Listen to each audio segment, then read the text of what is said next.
పరోపకారి పాపన్న కథలలో చివరి కథ పెళ్లిగండం. ఎంతో శ్రమపడి కుదిర్చిన సంబంధం కాస్త తప్పిపోయినందుకు పాపన్న తల్లి చాలా విచారించింది. ఆమెకు కొడుకు మీద కోపం కూడా వచ్చింది. నీకెప్పుడూ ఇతరుల చింతే తప్ప నీ చింత లేకపోయే, అందుకే నీకెవరూ పిల్లనివ్వరు. ఆఖరుకు డబ్బు పోసి పిల్లను కొనుక్కుందామనుకుంటే ఆ పిల్ల ఇంకెవరినో ప్రేమించిందని పరోపకారం పేరుతో డబ్బును పిల్లను కూడా పోగొట్టుకుంటివి. ఎలారా నీతో అన్నదామె. అమ్మా, పరోపకారం కన్నా పెళ్ళెక్కువా? ఒక్కనాటికి కాదు, పరోపకారార్థమిదం శరీరం అని మా గురువుగారు రోజూ అనేవారు. కాకపోయినా కొనుక్కు తెచ్చుకున్న పెళ్ళాంతో ఏం సుఖపడతాను? నాకు తగినదాన్ని నేను ఏదో విధంగా పెళ్ళాడుతాను, నీవు విచారపడకు అని తల్లికి చెప్పి పరోపకారి పాపన్న దేశాటనకు బయలుదేరాడు. ఒక్కొక్క గ్రామమే తిరిగి తనకు తగిన కన్య ఎక్కడ దొరికితే అక్కడ పెళ్ళాడేయాలని పాపన్న ఉద్దేశం. రోజుల్లా ప్రయాణం చేసి పొద్దువాలే సమయానికి పాపన్న ఒక గ్రామం చేరాడు. అక్కడ ఆనాడు సంత జరిగింది. సంతలో సరుకు కొని పెద్ద మూట కట్టుకొని మోయలేక మోస్తూ ఇంటికి పోతున్న ఒక ముసలాయన పాపన్నకు తటస్థపడ్డాడు. ఆ మూట ఇలా ఇవ్వండి, మీ ఇంటి దాకా పట్టుకొచ్చి పెడతాను అని పాపన్న ముసలాయనతో అన్నాడు. అది చాలా బరువు ఉండడం చేత ముసలాయన సంతోషంగా పాపన్నకు మోయనిచ్చాడు. ఇద్దరూ ముసలాయన ఇంటికి చేరేసరికి పొద్దు వాలిపోయింది. ఇక నేను వెళ్ళి వస్తాను, సెలవిప్పించండి. పై గ్రామం ఎంత దూరంలో ఉందో ఏమిటో అన్నాడు పాపన్న. తొందర పని ఏమీ లేకపోతే ఈ పూటకు మా ఇంట ఉండి తెల్లవారిన తరువాత వెళ్ళవచ్చునే, చాలా పొద్దుపోయింది అన్నాడు ముసలాయన. పాపన్న అందుకు సమ్మతించి ఆ రాత్రి అక్కడే భోజనం చేసి బయట అరుగుపైన పడుకొని వెంటనే నిద్రపోయాడు. ఆ ముసలాయన ఇంట ఒక విధవ కోడలు, పెళ్లి కాని మనవరాలు ఉన్నారు. మనవరాలు 16 ఏళ్ళు, పేరు మీనాక్షి. ఆ పిల్లకు పెళ్లి కాకపోవడానికి కారణం ఉన్నది. ఆమె జాతకం చూసిన జ్యోతిష్కులు ఆమెకు వితంతువయ్యే యోగం ఉన్నదని, ఆమెను పెళ్లి చేసుకున్నవాడు తప్పక చనిపోతాడని చెప్పారు. ఈ సంగతి చుట్టుపక్కల ఊళ్ళకు కూడా తెలిసిపోయింది. అందుచేత మీనాక్షి అందమైన పిల్లే అయినప్పటికీ ఆమెను చేసుకోవడానికి ఎవరూ సాహసించలేదు. అదీ కాక ముసలాయనకు కూడా జాతకాలలో పూర్తి నమ్మకం ఉండడం చేత ఆ పిల్ల కోసం ఎక్కడా సంబంధాలు కూడా వెతకలేదు. పిల్ల పెళ్లి భారమంతా దైవం మీద వేసేసి ఆయన చేతులు కట్టుకు కూచున్నాడు. ఇలాంటి పరిస్థితిలో గోరు చుట్టుపై ఒకటి పోటన్నట్టుగా రాజుగారు ఒక శాసనం చేశారు. 16 ఏళ్ళు నిండి పెళ్లి కాకుండా కన్యలను ఉంచరాదు. అలాంటి కన్యలెక్కడైనా ఉంటే గ్రామాధికారులు వారిని తమకిష్టమైన ఎవరికో ఒకరికిచ్చి బలాత్కారంగా పెళ్లి చేసేయవచ్చు. సరిగ్గా ఈరోజునే మీనాక్షికి 16 ఏళ్ళు నిండాయి. రేపు గ్రామాధికారి వచ్చేసరికి ఆమెకు పెళ్ళై ఉండకపోతే ఆమెను దారిన పోయే ఏ దానయ్యకో ఇచ్చి ముడిపెట్టేస్తారు. కాటికి కాళ్ళు కాచుకొని కూర్చున్న ఏ ముసలాడైనా ఆమెను పెళ్ళాడడానికి సాహసించవచ్చు. అరుగు మీద పాపన్న నిశ్చింతగా నిద్రపోతుంటే ఇంట్లో ఉండే ముగ్గురు ఈ విషమ సమస్య గురించి తలకాయలు పగలగొట్టుకుని చాలాసేపు నిద్రపోలేదు. తల్లి కూతుళ్ళు కంటికి మంటికి ఏకధారగా ఏడ్చారు. ముసలాయన వారిని సముదాయించలేక తాను కూడా కంటతడి పెట్టుకున్నాడు.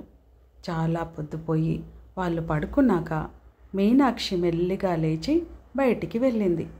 బావిలో పడి ఆత్మహత్య చేసుకుంటే పీడ విరగడైపోతుంది అని ఆమె అనుకున్నది. మీనాక్షి లేచి వెళ్ళటం తల్లి గమనించి వెనకనే వెళ్ళి బావిలో పడబోతున్న కూతుర్ని పట్టుకొని తోడు లేకుండా ఒక్కతివే బావిలో ఎందుకు పడతావు తల్లి? పడితే ఇద్దరము పడదాం అని గొల్లుమన్నది. వీళ్ళిద్దరూ ఏడుస్తూ మాట్లాడే మాటలకు పాపన్న కాస్త లేచి కూర్చున్నాడు. బావి దగ్గర ఇద్దరు ఆడవాళ్లను చూశాడు. వాళ్ళు బావిలో దూకడానికి పోటీలు పడటం విన్నాడు. గబగబా అతను వాళ్ళ దగ్గరికి వెళ్ళి, బావిలోకి దిగాలంటే నేను దిగుతాను, మీ వల్ల ఏమవుతుంది? ఇంతకు బావిలో ఏమన్నా పడిపోయిందా ఏమిటి అని అడిగాడు. ఈసరికి ముసలాయన కూడా లేచి బయటికి వచ్చాడు. ఆయన పాపన్నతో తమకు వచ్చిపడిన సమస్య గురించి వివరంగా చెప్పి, నాయనా, మాకు వచ్చిపడిన కష్టం ఒకరు ఆర్చేది తీర్చేది కాదు అన్నాడు. ఇందులో కష్టమేముందండి? కావలిస్తే నేను మరొక పూట మీ ఇంటనే ఉంటాను. రేపు గ్రామాధికారి రాగానే పిల్లకు పెళ్ళయిందని చెప్పండి. పిల్ల మొగుడిక్కడే ఉన్నాడని అడిగితే నన్ను చూపండి. ఆ తరువాత రాజుగారి శాసనం బెడద తప్పుతుంది. నా దారిన నేను వెళ్ళిపోతాను అన్నాడు పాపన్న. పెళ్ళైపోయిందని అబద్ధం ఆడితే గ్రామాధికారి నమ్ముతాడా నాయనా? పురోహితుడి సాక్ష్యం కావాలి. నలుగురు పెళ్లి జరిగిందని అనాలి అన్నాడు ముసలాయన. అప్పుడు పాపన్న కొంచెం ఆలోచించి, అలా అయితే పెళ్లి తంతు జరిపించండి. నేనసలు గ్రామాల వెంట బయలుదేరిందే పెళ్లి కోసం. నా పని మీ పని కూడా ఒనగూడినట్టు అవుతుంది అన్నాడు. పిల్ల జాతకంలో దోషం ఉంది నాయనా. దాన్ని చేసుకున్నవాడు వెంటనే చనిపోతాడని మా ఊరి జ్యోతిష్కుడు బల్లగుద్ది మరీ చెప్పాడు అన్నాడు ముసలాయన. మీనాక్షి కూడా వద్దు వద్దు, నన్ను చేసుకుంటే ఆయన చచ్చిపోతారు అన్నది. పరోపకారం చేసే అవకాశమే దొరకాలి కానీ నేను చావటానికి భయపడేవాణ్ణి కాను. పరోపకారం కోసం ప్రాణాలు అర్పించినవాడు మరింత పుణ్యం సంపాదించుకుంటాడని మా గురువు గారు 1-2 సార్లు చెప్పేవారు అన్నాడు పాపన్న. గండం సంగతి తెలిసి కూడా చేసుకుంటానని పాపన్న అంటున్నాడు కనుక ముసలాయన క్షణంలో పురోహితుణ్ణి, గ్రామాధికారిని, ఇరుగు పొరుగు వాళ్లను పోగు చేసి పాపన్న చేత మీనాక్షి మెడలో తాళి కట్టించాడు. ఈ పురోహితుడే మీనాక్షి జాతకం చూసిన జ్యోతిష్కుడు. పెళ్ళైన కొద్దిసేపటిలో పాపన్న చావకపోతే ఊళ్ళో తన బాటకు చిల్లి గవ్వ విలువ ఉండదనుకొని ఆ పురోహితుడు నీళ్లలో ఏదో మందు కలిపి పాపన్న చేత తాగించాడు. అది తాగిన కొద్దిసేపటికే పాపన్న స్పృహ తప్పి పడిపోయాడు. పెళ్ళికి వచ్చిన ఆడవాళ్ళు గొల్లుమన్నారు. గ్రామాధికారి, తక్కిన పెళ్లి పెద్దలు కంగారు పడిపోయారు. నాకు మొదటనే తెలుసు, విధిని ఎవరు తప్పించగలరు? నిక్షేపం లాంటి కుర్రవాడు, ఏ ఊరువాడో ఏమో, పాపం నిష్కారణంగా ప్రాణం మీదికి తెచ్చుకున్నాడు అన్నాడు పురోహితుడు. పాపన్న నిజంగా చచ్చాడో లేదో చూడాలని ఎవరూ ప్రయత్నించలేదు. జ్యోతిష్యంలో వారికి కల నమ్మకం అటువంటిది. పాపన్నను శ్మశానానికి తీసుకుపోవడానికి ఏర్పాట్లన్నీ జరిగాయి. అతనికి స్నానం కూడా చేయించారు. ఆ సమయంలో పాపన్న ఒక దగ్గు దగ్గి వాంతి చేసుకొని కళ్ళు తెరచి లేచి కూర్చొని, ఏమిటి, ఏం జరిగింది అన్నాడు. అతని శరీరము దృఢమైనది. పురోహితుడిచ్చిన మందు అతని పైన ఎక్కువసేపు పనిచేయలేదు. కానీ పురోహితుడు తన పీక మీదికి వచ్చిందని తెలుసుకొని మాట ఫిరాయించేసి అక్కడ ఉన్నవారితో, అసలేం జరిగిందో చెబుతాను వినండి. ఈ అబ్బాయి మొహం చూస్తూనే దీర్ఘాయువని పసికట్టేశాను.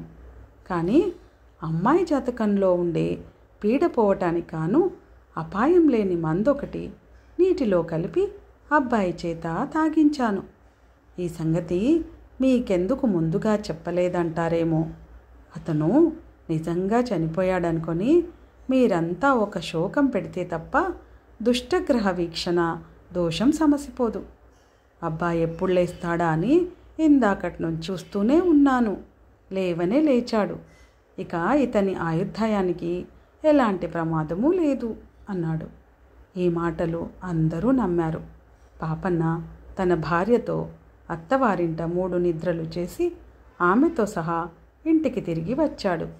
ఒక్క కాని ఖర్చు లేకుండా పాపన్న చక్కని చుక్కను భార్యగా తెచ్చుకున్నందుకు అతని తల్లి ఎంతో సంతోషించింది. తనకు ఆపదలో అడ్డుపడడం కోసం తన ప్రాణాన్ని కూడా ఇవ్వటానికి సిద్ధపడ్డాడని మీనాక్షి పాపన్నని దేవుడి కంటే ఎక్కువగా చూసుకుంటూ అతనితో సంతోషంగా జీవించింది.